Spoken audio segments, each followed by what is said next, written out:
Weekend is about to be upon us, and with it, the Outback Octagon is gonna kick off for the third time ever, and yet we need to prep ourselves, which is why we are in Snooping on the Scrims, featuring some of the top players in the game.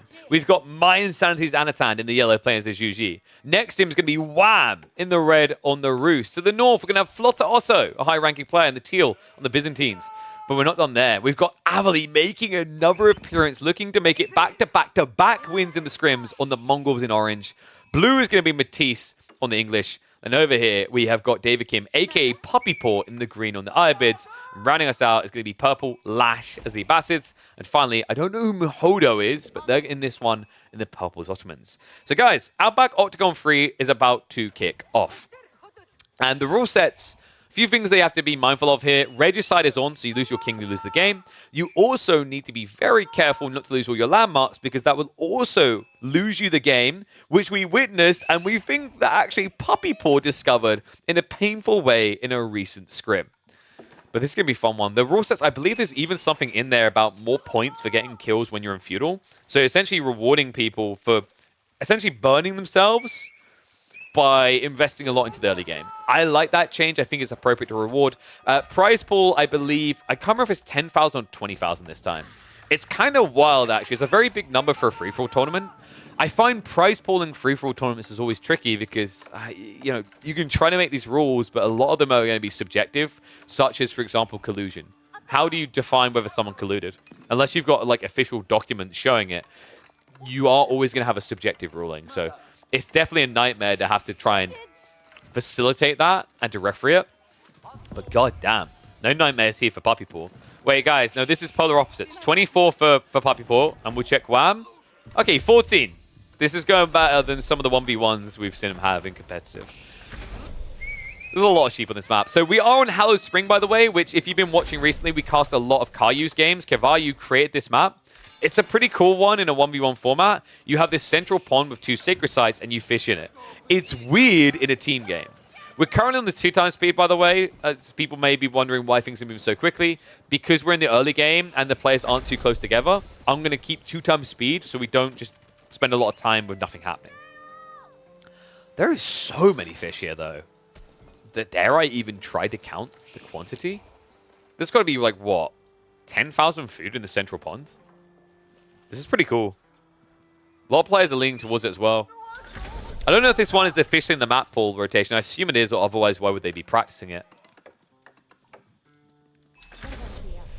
The water is amazing. Yeah, I like the look of it.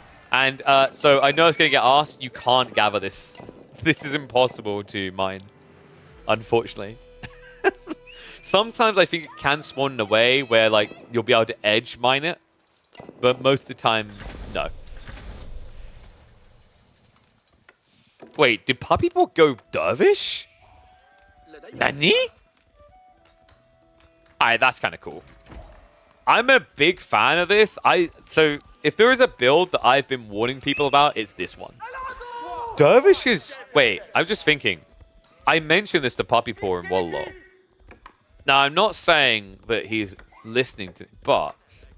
No. So, it is quite cool, and here's why. It's not just about early relic grabs. The other thing that's really cool about the Dervishes now is that this got buffed. It used, like, normal Dervishes, right? You click this button, it goes on cooldown, it does AoE heal for a bit. When you go for the Logistics Wing, it changes this to be a permanent AoE aura. And depending on the age you do it in, it'll be stronger or weaker. So, realistically, that's a very powerful tool, right? When you're in a big fight, if you think about how impactful Kurultai is for Mongols, it's not just because of the damage, that's a big part, but it's also because of the healing rate. So really cool and quite intriguing, though, to see Puppy Paw commit to it in this game. I think it's because it's also kind of a pseudo-scout. So when you're looking for these initial relics, your Dervishes can now do that, but they're also going to immediately be in position to then bring them back home for you. Because Puppy Paw, aka David Kim, is currently on the way up, and it is going to be the Eco Wing. That's a little surprising, right? Eco Wing in these type of games, I thought you'd go for something permanent that you could otherwise not get with Ayyabids. Timings definitely still matter, but you know, for example, going something like the Trade Wing or going Advisors, that's something that's going to benefit you later when you're scaled. I guess the weird part is when you play Regicide, because the extra 50 pop, and also the rule set, meaning you want to kill people, your strategic approach is very different in free-for-alls, right? You're not focusing on the fact of what do you do once you're 200 pop. You're thinking, okay, when I'm 100, 150 pop, how do I get an extra 50 pop? Could you build an Uvu? What, in the center? No. Because that is on, it's on, like, mountain terrain, right? So you can't build on that, sadly. A little bit of a stalemate in the center here. Yeah, it's kind of funny, right? Like, Wham has a very clear edge because for him, the fishing boats, if he gets attacked, convert them, right? Meanwhile, you've got Matisse having to preemptively prep a fleet. This very much has the, like, mother duckling follow, like, you know, with the babies following in reverse. Outpost as well. Filthy English players. I don't know what the logic is behind a bell ringing and us being inspired to attack quicker. Maybe it's something deeply encoded in my DNA that I've forgotten about across generations, but I don't feel like... Wait, no, I get it, guys. When I hear the bell ring at an all-you-can-eat buffet, I run because I know they're telling me they just brought out a fresh load of shredded duck. This historically tracks for my country.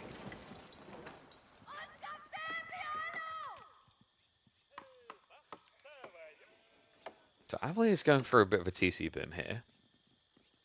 Wait, does this map have any trade posts? I don't think it does. Yeah, so you just couldn't go Silver Tree, which is pretty crippling for Mongols. A big edge for them, of course, is going into the trade. Step redoubt now on the way. Some people were calling for step redoubt buffs recently. I'm not convinced that it needs it. I think it's fine as is. I actually think Mongols are in a really good place. You know, they've had their time in the sun. We've all experienced TC rushes. We don't need to go deeper than that. And yes, Network of Castles buff will work for your archerships and whatnot, right? It's weird because, okay, so this is like the weird thing, right? Because attack speeds work for siege, they work for ships. But a long time ago, we decided that Yam working for siege was dumb. So why is this okay? Actually, does anyone else feel, like, one's in chat if you agree with this, I think Yam should be brought back for Siege with Season 9. I think with the changes there, it's kind of reasonable now. Right? Like, it made sense before because it was ridiculous. The Civ got extra range on their spring orbs, they could kite you, they could perfectly play. But now, with Siege being a bit more situational in its roles, I actually don't think Yam is broken on Siege. So yeah, I kind of hope Mongols get that back. And the players are prepping for Outback Octagon, folks. So this is scrims. This is organized matches because, of course, you can't use this game mode in pub matchmaking. This is so greedy from Matisse.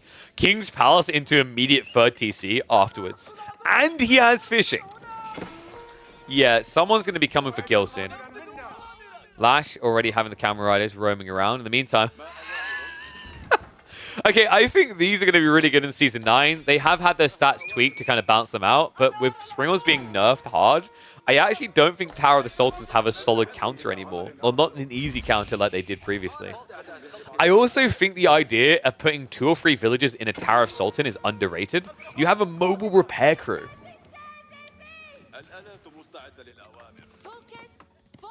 I think I talked to the devs about this because I was like, wait, I can't remember the stats. Did you guys actually nerf Tower of the Sultan? They're like, yeah, we decreased his health. I can't remember the number they gave. It might have been like 420 or 500, which is still pretty solid.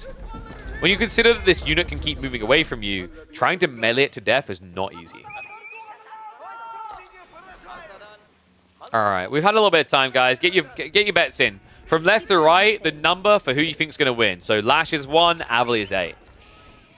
Good lord. Wham. Looking to get himself an extra 50 in this game, but unable to do so. Good torches and good dodge there. Unfortunately, there's not enough room for all the villages, so the Knights are going to roam around. So Wham will get some chip eco damage. The Javelins are also getting shut down immediately here. Yeah, Flodoroto's in an ugly position, folks. He does have a second TC on the side, but that also gets connected with... What? Damn, Wham is on point. So Flodoroto is in a really bad position here. Wham also does have fishing, so he can afford to keep pumping like this. He's only 1 TC, but he only really needs 1 TC. Meanwhile, elsewhere, we've got TC boomers galore, right? 2 over here, 3 over here, 2 over here for the Ayyubids. I believe the Ottomans are just... wait, are they just going to go for fast imp? Probably not. But they are just layering for the castle play, right? And then to the north side, Lash, I don't like his position or his approach here. The fast castle build doesn't really pay off with what he's done, right? He doesn't have any relics coming home. There aren't really any around him to grab because the Ayyubids beat him to the punchline. And now that same Ayyubid player is on the move. You know the ruling, guys.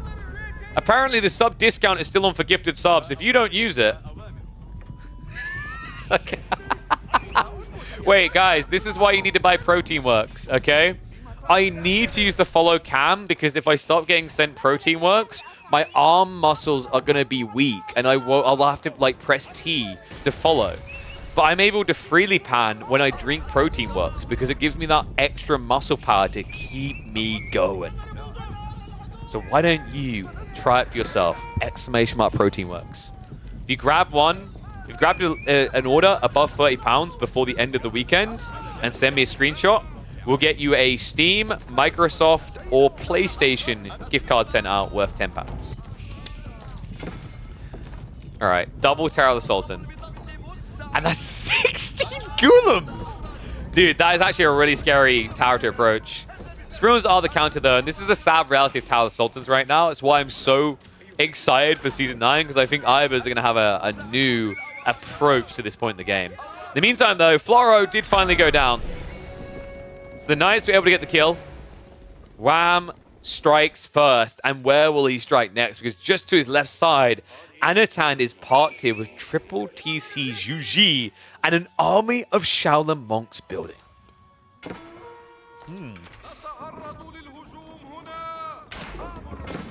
Meanwhile, the Ayyubid versus Abbasid battle. Wait, no, dude, yeah, you just aggro it. You just dive it, right? Ghoulems coming out to play. Matisse, in the meantime, has gone all the way to Imperial Age with a claustrophobic base. This is kind of cool, though. This is a 6-strat by David Kim.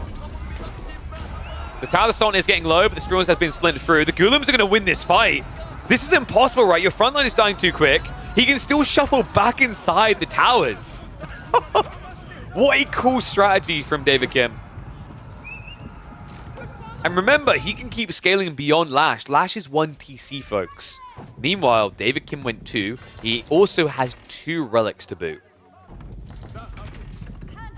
Yeah, only 2 is a little bit surprising, but that's because Anatan rushed it, right? It was a castle rush build. He has 6 relics in this game. Kind of wild. And now a mass Shaolin Monk army with Nesta Bees. This is crazy. I think Wham might have a problem there. Like, militarily, I don't know if his army is rated that highly. I mean, I guess Knights are pretty good against Shaolin Monks. The problem is that Wham is still only age 2. Meantime, the age 3 boy up north now marching in. As David Kim is looking for a kill. The king cannot easily run here, folks. Once the Tower of Sultans are in range, you can't escape. Because the arrow fire could just kill you. Remember, he's flurrying out arrows. 4 shots. 9 a pop, and oh my god. It's a king race. Muhodo from the south. This is tough, though. Keep in mind that David Kim has a big edge. He has ranged units, right? Ranged units are better for assassinating, so really important that Muhodo doesn't lose this group of crossbows. A mess here, though, as the Ghoulems move in, and a perfect counter to the Rams. Able to mop them up. The heal AoE is going to be there for the Ottomans. Tower of Sultan's just trying to dive deeper. Love the focus fire. Notice that he's taking out the crossbows. The one thing that he has to worry about here. TC down to half HP. Ghoulam group is going to split off. Lash coming back to try and protect himself, as it looks like the Ghoulam's going to keep shoving this away. And we're double ram on. Remember, these things hit hard. 600 damage per strike. Truly a superior ram. And now a superior force here in the Ayyubids, as they are going to slay the Abbasids. King tries to make his escape, but the focus fire is in. A second player falls here. And Puppy Paw, aka David Kim, now with a 50 population advantage. We got other problems happening here. Avali, who didn't bother to go imp, instead he went aggro. Mas Keshik's diving in, as right now, Anatan and Avali are fighting over a king kill onto Wham. While we were approaching the north side fights, it looks like the Shaolin monks absolutely spanked Wham here. And they've safe words in this arena. You tap out when you die, and it looks like Wham is about to die here. The torch power of the Shaolin monks. The Keshik's trying to contest. They are vetted up, at least.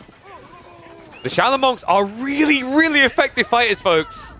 Remember, they do 15 damage every 0.75 seconds. They out-damage you, which means they outdo your heal. Can he get the kill? King's going to come out. This is going to be tight. There's one Keshik able to attack, second one getting in range, but there's no stopping it. Anatan gets the kill. He gets the population, and Avali has to go home with nothing. Avali is cooking in this one. Shaolin Monk count now up to 29. Of course, with those extra TCs, the farm bolstering behind this, Shaolin Monks are a very effective unit to lean into. Population efficient, in fact. They have 170 HP. That goes up further into Imperial Age. They can reach 25 damage every 0.75 seconds, equating a 32.5 damage output. That's wild.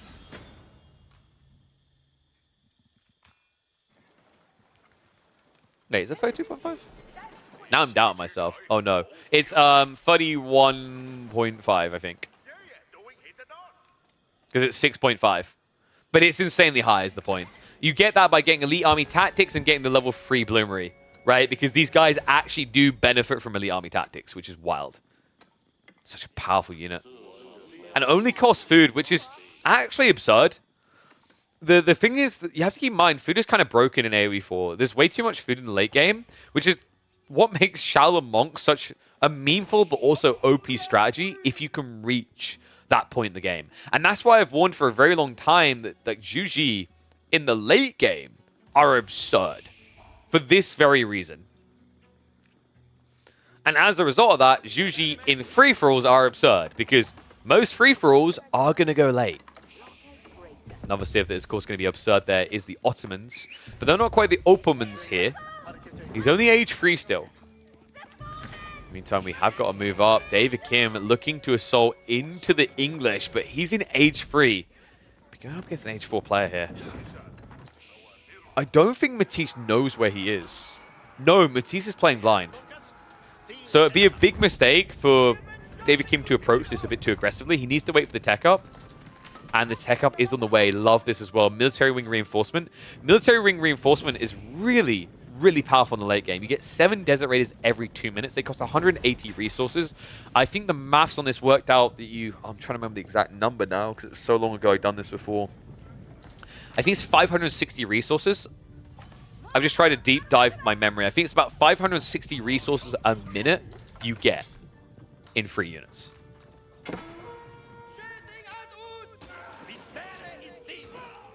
And also keep in mind, like, Desert Raiders in the late game are absurd because they can get 13 melee armor. 13.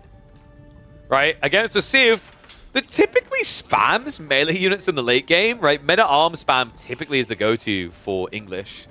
I love that Matisse took a different approach, though. Hand cannons and spears is going to be super effective up against David Kim.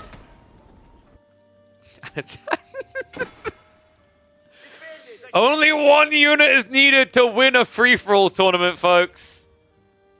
I like it when people just essentially end up playing free-for-alls like they're playing team games, right? Where, like, you have to build this one unit. That's all you do.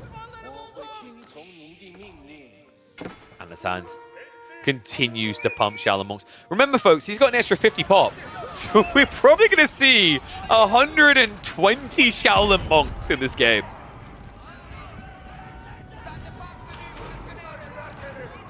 No 100 Dalmatians here, just 100 monks. And the attempt to defend by Mihono is going to end up disastrous here. He's got the body irons to work with. He also immediately used the Divine Haste by going up with the Temple of the Sun. Just giving that extra movement speed. Look at these guys, 1.37 movement speed. These are no longer old men with walking sticks. These are middle-aged, disgruntled men with beating sticks. Loses about 20 of them, but in return, Mihono has lost almost the entire army. The Mangonels have made an okay trade, but he doesn't have much left in terms of bio to protect here. Keep in mind, this is also pre-elite army tactics. Once he has his hands on that, the old men with walking sticks are going to be unstoppable. Look how quickly they splinter the siege as well. Another one goes down. No mangoes left over. No army left over. Mahodo has only 8 military units in total. And there's still 32 monks. Oh my god. And no, he didn't supervise the pagodas. He's chilling out. No rush, says Anatan. I just saw what he'd done with the UI, by the way, to make this version work. He shifted the production queue all the way to the left. So, like, you can actually still see it if someone queues up too many units in a building. I love how the village is like, what do we do? Looks like the Seagate Castle went out for Mahodo. So that keeps him alive, but also, on the flip side, guys, he just built a Seagate Castle. So you are alive, but you kind of feel numb inside as an Ottoman player. You really want to be able to go in for the observatory, just so you get that ridiculous pump on all of your military schools. It's not going to be there in this game for him. He does get a stay of execution, but Anatan is stacking up again. Definitely at this point, the supervision will be worth it, and there we go. He's supervising at least one of these. However, he went for the Mount Lu Academy, so he can easily, supervise all 3. And we also have the uni. This is going to be really important. The uni tech is what you want to get your hands on. He's already capped on the pagodas, right? You can only have the 3 here. So you've basically got 3 of them being X'd up on the production rate, and then you've got the standard. So you're producing... your production rate is equivocal to about... I want to say it's 8 monasteries worth of Shaolin Monk production in total, right? Because normally it's 20 seconds, and you produce 8 seconds out of these. It's pretty ridiculous. We also do have the bombards on the way. A keep also to give him a staging point. The only tough part of this strategy in free-for-alls, guys, is as you get further and further away from your base, you almost feel like you want to delete your pagodas and rebuild them elsewhere. Which sounds silly, but it's because it takes so long to arrive otherwise. So we might actually see Anatan switch strategies a little bit later. Meantime, everyone else is kind of chilled. Avonlea is going in to clear up the seaside. The north side is just basically a pause, right? No one wants to make a move, which means Anatan is going to build an even bigger lead here. Monk's now moving in. He went for the army tactics. There you go, 210 HP. Wait, did he go for EAT? No, he didn't, sorry. That's just the extra health you'll get. So we're about to get EAT, which is going to bump him up to, I think it ends up being like 272. And then you'll see his damage spiral up to like 22 or 23. It's insane. He could have had a lot quicker through supervision, but he's not in a rush here. He understands that Mahodo, with a grand army of 16 military units, cannot contest him. And here it is. 252 HP and 19 damage. Wait, did I get the maths wrong? Because he's got only 1 melee tech. So maybe I was wrong. I think it's 22 damage. That's right. I'm an idiot. It was 22 damage, and it calculates to about 30 damage every 1 second. Which is still insane. Bombards in the meantime.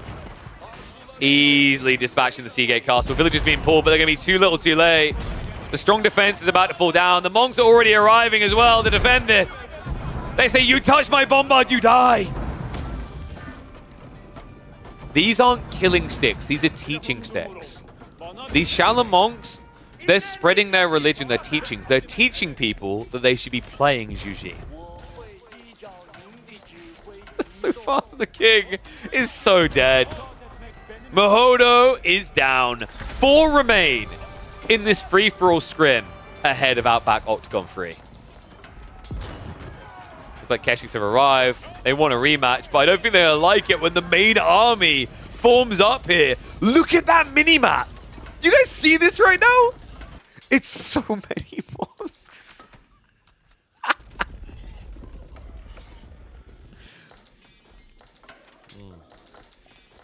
Now, people at home are watching and thinking, man, this looks fun and easy. I'm going to play Zhu, but I must warn you all that Zhu is a very complicated and technical civ. It requires extremely high APM to execute. Because you have to select these buildings, and then you have to go Q.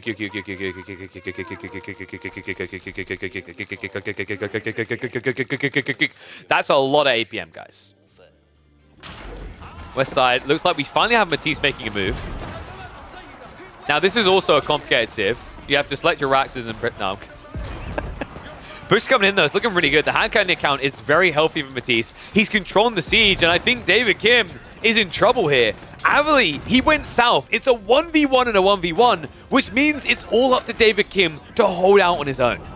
That's going to be difficult, especially with Mango hit like that. Stacks up as he dives in, and maximum damage done from a single Mango. He walks back into it again. Unorthodox and uncanny. Puppy Paw, usually the best Mango dodger in the entirety of AoE4, looking underwhelming in the defense here. And the creeping attack speed, right? We've got the network of Citadels reaching in. These hand cannons are unrivaled. Desert Raiders are not going to be the solution. A lot of melee armor, not much ranged armor to work with. So they just get decimated. David Kim looking like he's going to be going out in fourth here. Bombard is slowly making its way through the keep. He has got the attack speed aura on that as well, so attacking every 4 seconds. Villagers can't repair due to the hand cannons, and the men-at-arms are now arriving. This is the wave that will allow him to move in and shut down everything. And yeah, you can't leave either. Anyone who's going to say, why doesn't David Kim run with the king? Remember, the landmarks, if they die, you die. So you might as well stay here. Although I love that David Kim has been crafty. Puppy Paw, he put a Golem inside the primary TC. The king is actually running right now. Wait, dude, we've been here before. Guys, no, come on. This can't keep happening. Last time, David Kim... Last time Puppy Paw lost his landmarks and died because he didn't realize that that would end the game. And once again, he's going to lose his landmarks and die. Oh, no. Well, a few Malians are going to go chasing. The Bombards are going to hang around for the landmarks. Meanwhile...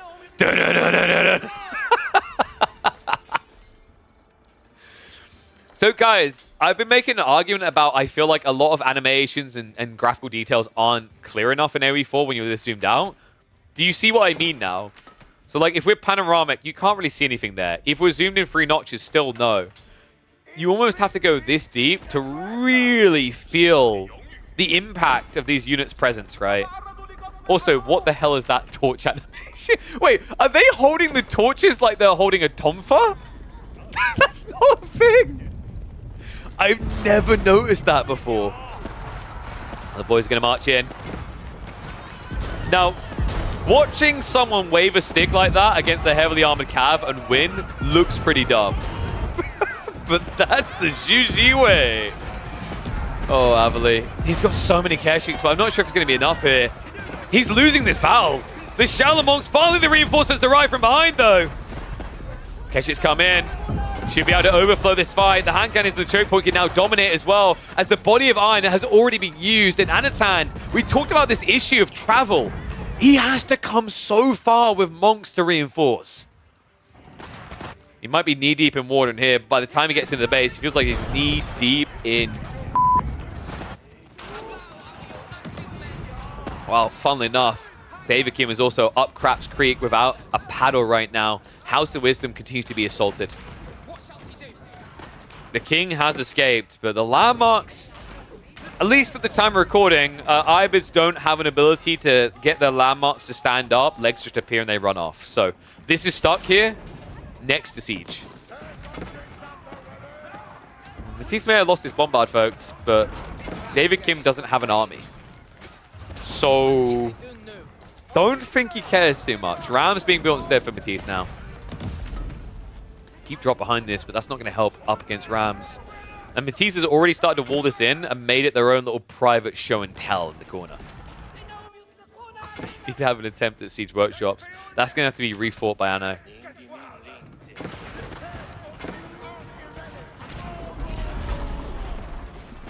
Matisse, this surely should be it. The Desert Raider, what the hell?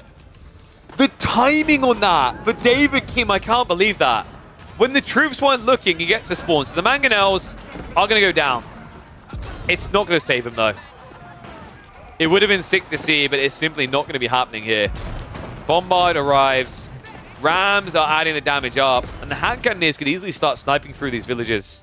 In the meantime, Anatan is changing target. Why? Why are we doing this? Oh, there we go. No, I was right. So when I said 25 damage, I was equating for Ming in the hyper late game, right?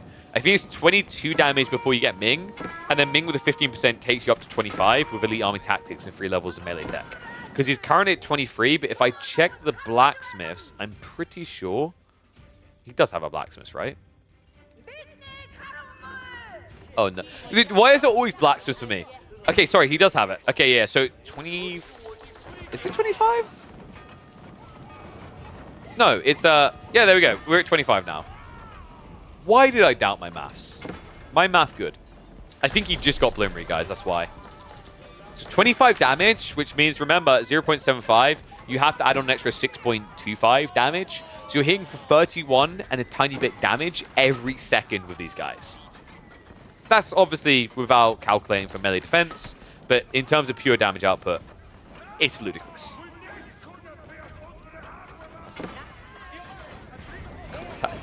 This is a lot of damage to Matisse's farms. Look at his economy. He's down to 75 right now. He did finally get rid of David Kim. I don't know if he got the king kill. Even if he did, Matisse has bigger problems here. His economy just got culled. The last time England lost this many villages, a black plague rippled across Europe. A painful position to have to rebuild from, especially considering that Avali could also now dive in to double the pain.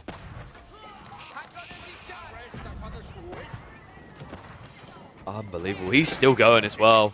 So many dead. Matisse at the tail end of this aftermath report comes in, and he's down to 59 villages. Anatan, meanwhile, 151. Oh my god. And now the full switch. Shaolin monks were fun, but Imperial Guards are forever.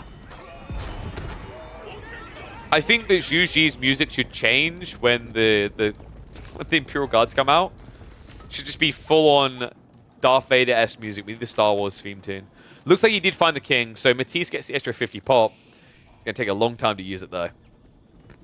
Meanwhile, Anatan.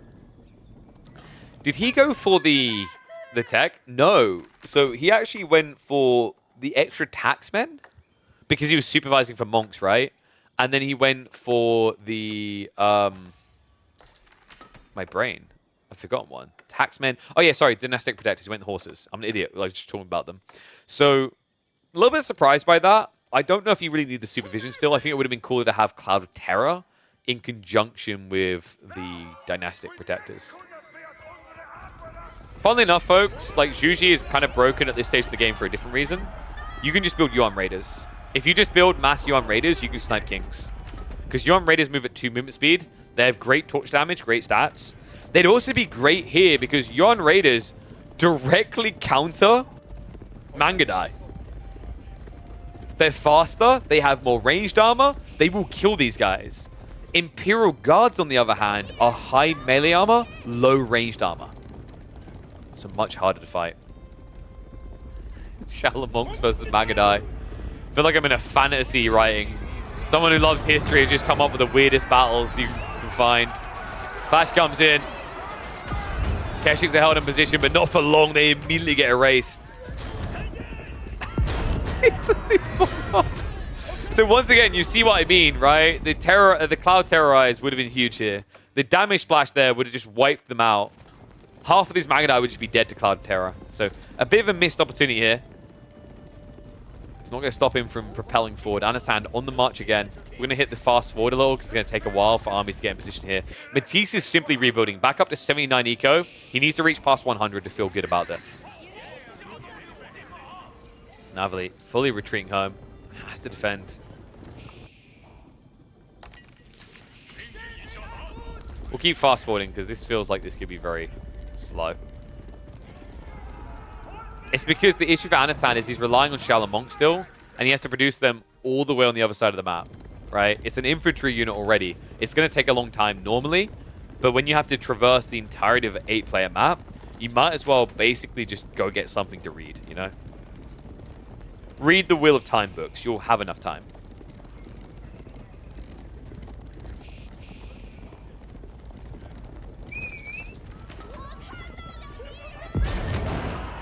Mangadai are of pretty cool at this stage, though, right? The 13 damage. Okay, not cool if they do this. Avali?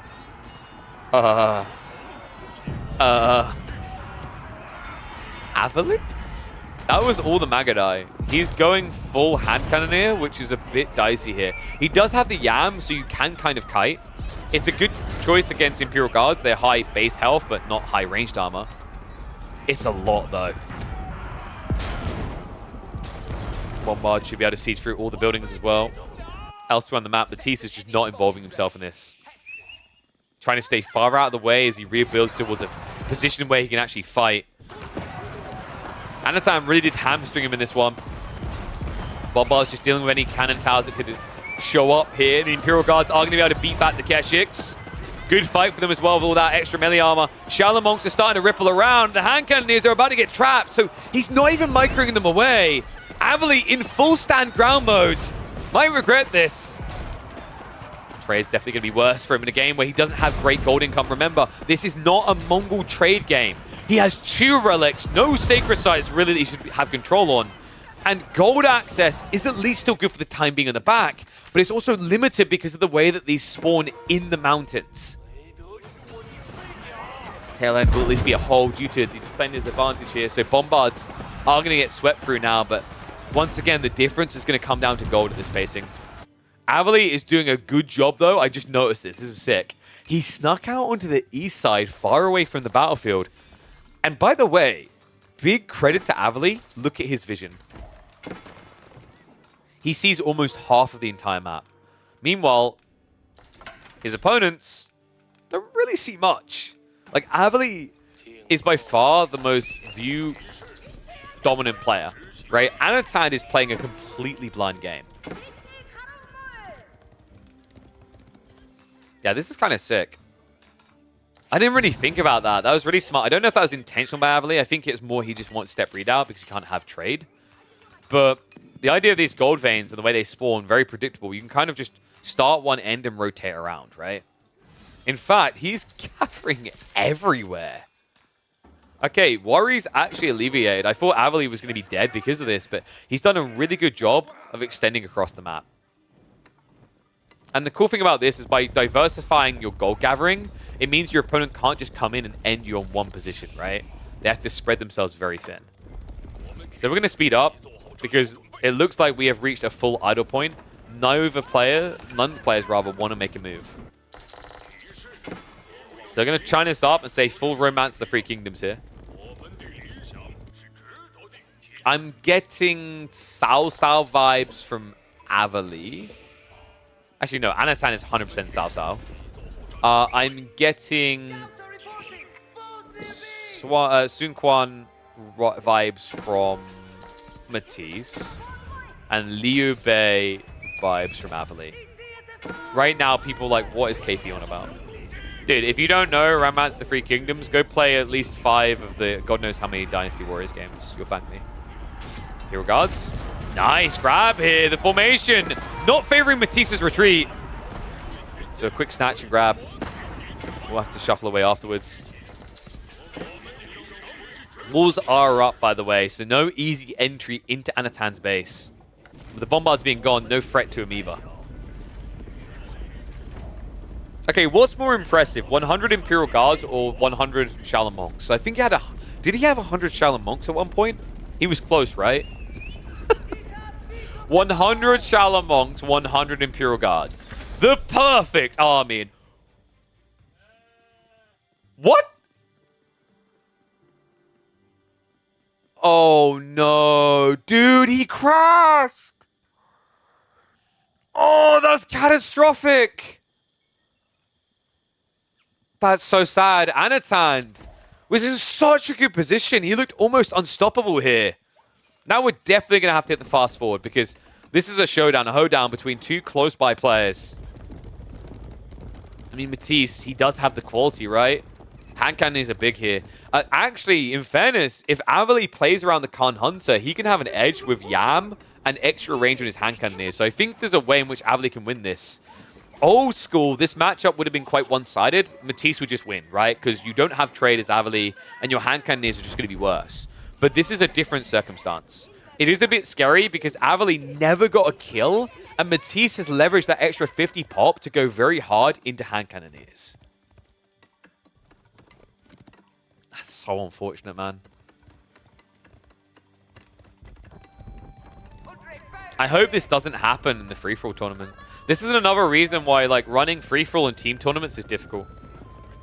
The problem with running these type of tournaments, right, is like if you're worried about people crashing the game that doesn't have a reconnect function, and you add more players, what you're doing is you're adding more points of failure to the system, right? Makes sense when you think about it that way. That's why team tournaments are very hard to run. The amount of remakes that can occur just ruins the entire flow. I mean, just think about it this way, guys. How much did people lose their crap when there was like one disconnect in the Red Bull Warlord qualifiers, right? People lost their minds. Imagine you had a $100,000 team tournament. That's one of the issues with why you don't really see much team and free-for-all formatted tournaments in AoE 4. I wish we could fix it, and I hope we do, but it's tough.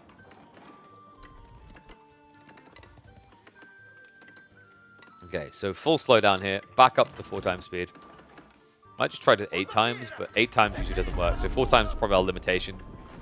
Hopefully we can get back up to 8 times when I got that new PC build going. Just need to finalize the parts. This is scary though. Matisse is going to force him to come to him. Wait, does Matisse even know? Yeah, he scouted him. Oh, but Avali got the king kill! He found him. That's huge. So now he can compete. And this is key, guys. Get the Khan Hunter, build the same number of hand cannoneers, and you can beat Matisse. That would mean Avali is at a 100% win rate in scrims leading up to Outback Octagon 3. That's insane. Now, admittedly, this one was more of a technicality. I think he'll admit Anatan was going to be a problem. But it wasn't like guaranteed, right? Like Anatan could still potentially have got grouped by 2 players and ruined. Love this as well. Notice that Avali is sending in the rams on the farms. He has the improved bounty. This is feeding his economy now, and it's so quick to do so as well. Every 5 seconds, roughly, you're getting, what was it, 225 resources. That's wild. Especially critical when you're trying to scale this many hand cannoneers. Looks like Matisse. He's going to have to shift away from those sacred sites, right? The king is going to feel threatened here. He is inside the Berkshire. It's not that far to reach, so I wonder, does Avali swing around to try and decap first, or does he just go for the kill? He's got a lot of mangoes to play with here, right? Like 5 mangoes, the reveal shot could wipe out half of Matisse's army. He could pancake this hand cannoneer count.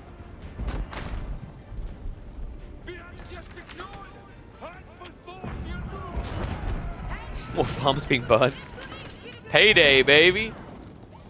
I mean, if you lose 1 Keshik but kill a farm, you've made resources. It's kind of wild. I wonder, does Avali just sneak a villager down here to grab all these relics? That would be huge as well. Remember, Anatan got 6 of the relics on this map. I don't think Avali needs it per se. He's at 14k gold. I think he'll be fine either way. Wall's being broken. Avali, the outpost crawl continues. I mean, guys, he's like, you know, he's got to do something with his 6,000 stone, right?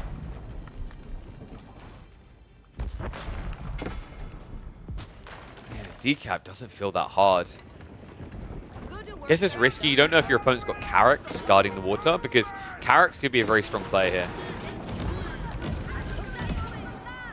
All right, 1s if you think Matisse has got this, 2s if you think Avali is going to win. Get your gambas in. Get your bets in. Bombards are a bit tricky denting into a Berkshire, as you just saw. The extra range means you can end up losing your siege. Avali seems like he's in a good position, but I mean, Matisse, he can meat grind like there's no tomorrow. He can meat grind like he's trying to make $20 here. He's got 62 meta arms in reserve and 61,000 food.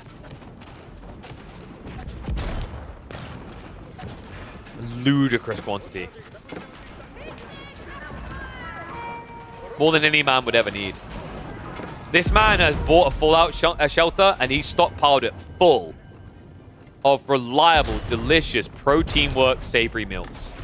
Because he knows that when the apocalypse comes, he's never running out of food.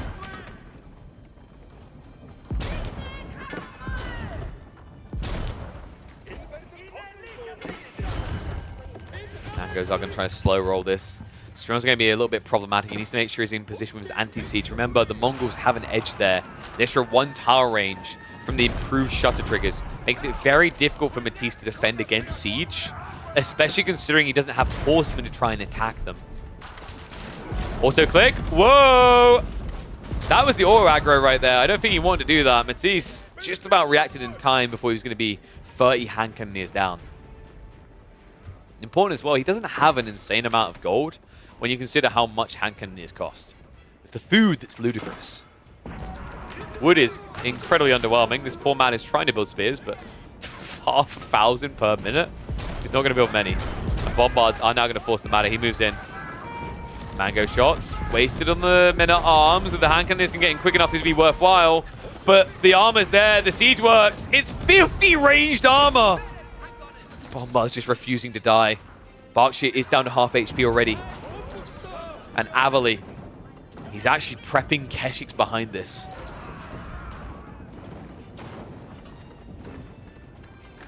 I mean, that Sacred Site timer is still a problem, right? This is kind of risky, the approach Avali's taken, but you understand why, right? He doesn't want to get backstabbed. If he extends down here, there's a risk that reinforcing waves come in and wipe the entire army.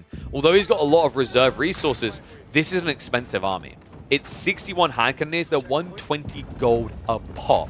So that ends up being, what is it, 7,200 gold for 60 of them.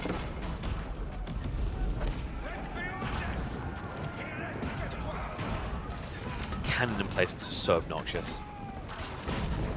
I think this is why I'm happy with the fact that Mongols never make it to the late game. Because if they did, if they got to this, who is really happy?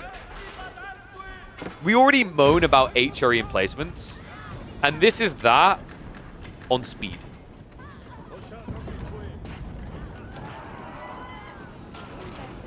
Mangos are now going to move in. Could they get the shot out? A decent hit there. Avali, tempting fate. Matisse here. Bombards are going to move in once again, but the Berkshire has been repaired. Extra bombards are stuck amongst the Mangoes, so he hasn't actually got the full siege power right now. And it looks like he's going to force a commitment.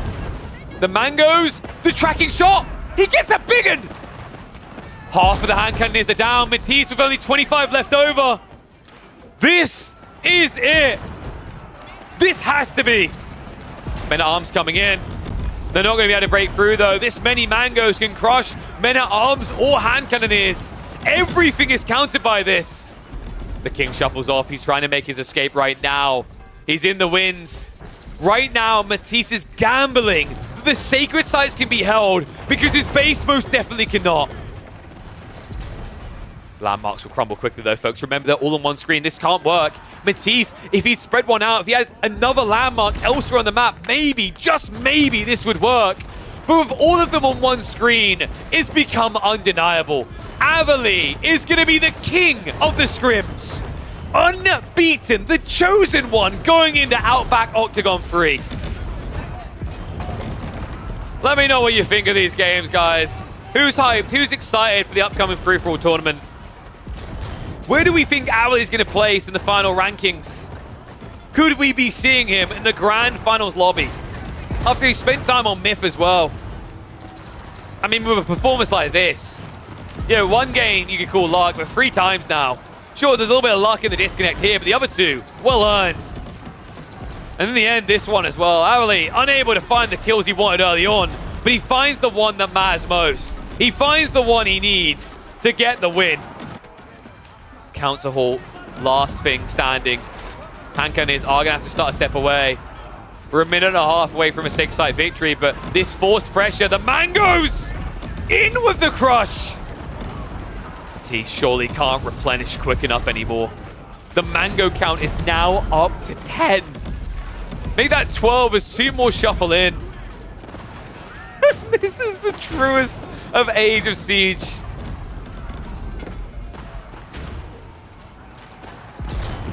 Siege will most definitely end this game. GG's. Cheers for tuning in, folks. Hopefully you enjoyed this game. I know it was a long one, a little bit weird on the flow with the disconnect, but hopefully one that still delivered a fine hour of entertainment. Hit the subscribe button, like and comment.